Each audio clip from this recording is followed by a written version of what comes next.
Hey, it's Mike. Thanks for tuning back in. Thursday, day 15 in a row, I think, putting out sports card content. Today, first of all, I want to remind you that if you haven't already, go put in a comment for this giveaway, 1978 Topps rookie shortstops, which includes Paul Molitor and Alan Trammell. PSA 6, giving this away. Giveaway ends next Wednesday, December 7th. Which I figured out after that video. And yes, that was a horribly haphazard video. Thank you for pointing that out, Kevin. But today I'm back with some standard content. I also want to point out Gaylord Perry passed away today. Gaylord Perry, this is his rookie autograph. 13th in Major League Baseball history for pitcher WAR. WAR is not the perfect statistic, but it's a good way to measure player value across different generations or eras. 13th all-time, pretty good. He had 2 Cy Youngs, 90 career WAR. Voted into the Baseball Hall of Fame in 1991 on his 3rd year eligible. Pretty good. He was a very, very good pitcher. So sad to see Gaylord Perry go.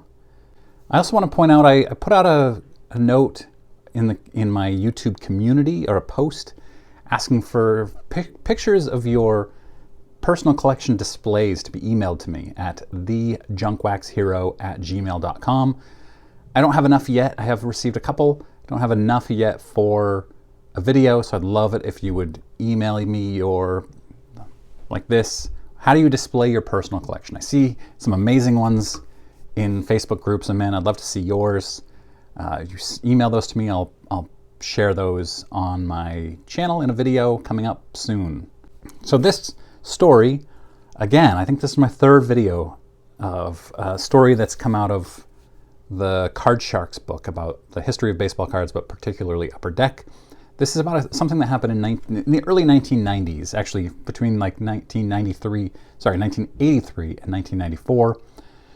Joanna Orehek, I think is maybe how you pronounce it. I'm not really sure. It's spelled O-R-E-H-E-K. She was the vice president and controller for McNall Sports and Entertainment Group. And we're going to talk about McNall a little bit further here as well. McNall Sports and Entertainment was the company that created Upper Deck Authenticated with Upper Deck, the company that spun out of Upper Deck in the early 90s. It was all about authenticating autographs, autographed memorabilia, and things like that. And Ken Golden was a side story in that too, interestingly. Yeah, really interesting story. Maybe I'll get to that at another time, the whole history of Upper Deck Authenticated. So in 1994, Joanna Orehek, that's how I'm going to pronounce it, pleaded guilty to 1 count of conspiracy and 1 count of wire fraud and in a scheme to defraud banks. There were 4 banks that she had $138 million in loans with through McNall. And how did she do this? So in 1992, she took out a $20 million personal loan. And this just gives you an idea of how she was doing this with McNall.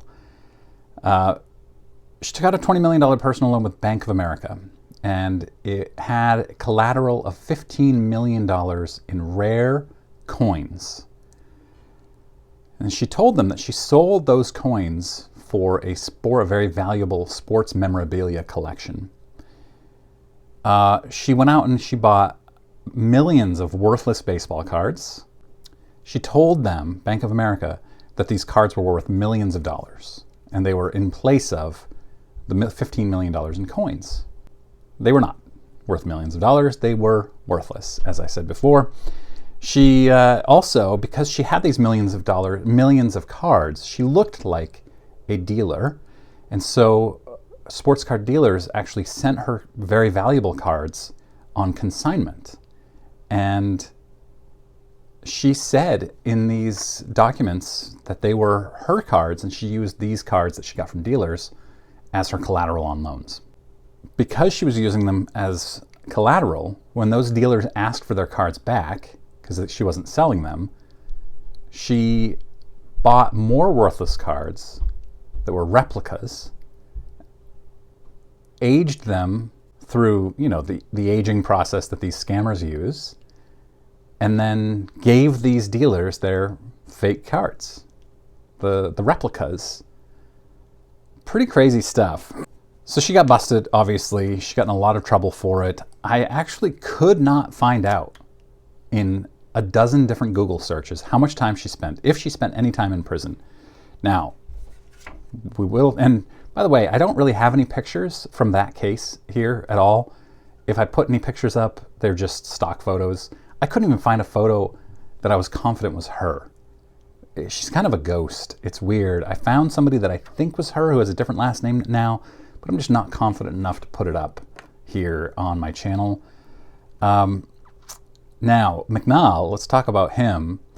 He and others in his group, in his employ, I guess, they actually had zero assets as part of this. They claimed to have $15 million in a coin company, but they didn't. It was a shell game. They just had shell corporations, basically.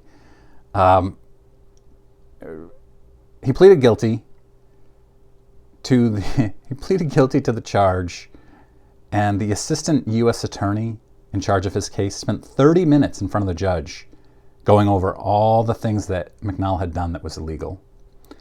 And then the judge turned to him and said, "Are these things true? Did you do these things?" And he said, "Yes, I did." Can you imagine hearing all the bad things you've ever done and have to say, yeah, I did those, and then spend 70 months in prison because of those bad things? Awful. So McNall, you may be familiar with him and his story. He was the president and governor of the Los Angeles Kings hockey team. I've never been into hockey, so I don't know much about it. I know McNall engineered the trade that brought Wayne Gretzky in, and he became really close with Wayne Gretzky when he was with the Kings, and they became partners in some businesses, and they bought the T206 Honus Wagner that I think is a different story. I think I'm going to save that for a different video at some point. You're probably familiar with the story. I think it's a really interesting one, but when McNall ended up going to prison, he only served 57 months, so good for him, I guess. He got out for good behavior, but Gretzky was left with his 50% ownership, and his partner in the T206 Wagner was 50% ownership from a bankruptcy trustee. Not ideal, not a good way to make sure you get value from it if you're trying to sell, because people know the bankruptcy trustee is going to want to get out quickly, presumably. Interestingly, and this is just a little taste of the Upper Deck Authenticated, because McNall was like part of the ownership group for Upper Deck Authenticated, even while he was under federal investigation, Upper Deck Authenticated were sending out autographs with certificate of authenticity signed by him. So those are out there, where a man who was a huge fraudster was authenticating Upper Deck autographs, Upper Deck Authenticated autographs. Really interesting story. Yeah, that's all I've got for today. Back again tomorrow with more fun stuff. Go sign up for the giveaway for the 1978 Topps. Email me with your display of your personal collection if you want to be included in that. I'd love to see it. And hope you all have a great Friday.